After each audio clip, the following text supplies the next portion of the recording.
Fövqəladə Hallar Nazirliyinin Dövlət Yanğın Nəzarəti Xidmətinin təşəbbüsü və Dövlət Yanğından Mühafizə Xidmətinin iştirakı ilə Xaçmaz şəhərində yerləşən çoxmərtəbəli yaşayış kompleksində təlim keçirilib. Təlim, şərti yanğın həyəcan siqnalı ilə yanğın texnikalarının yaşayış binasına, həmçinin su hovuzuna yaxınlaşa bilməsi və ümumilikdə ərazidəki yanğına qarşı əməliyyat şəraitinin qiymətləndirilməsi məqsədi ilə keçirilib. Təlim zamanı şəxsi nəqliyyat vasitələrinin bəzi sahələrdə nizamsız park edilməsi səbəbindən yanğın avtomobillərinin yaşayış kompleksinin həyətinin bir hissəsində sərbəst şəkildə hərəkətinin məhdudlaşdırıldığı müəyyən olunub.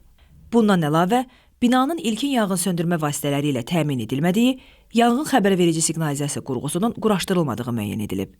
Qeyd olunan nöqsanların aradan qaldırılması barədə binanın yanğın təhlükəsizliyinə məsul şəxslərinə şifahi və yazılı tapşırıqlar verilib, eyni zamanda yaşayış binasının sakinləri ilə yanğın təhlükəsizliyinin təmin olunması barədə maarifləndirici söhbətlər aparılıb.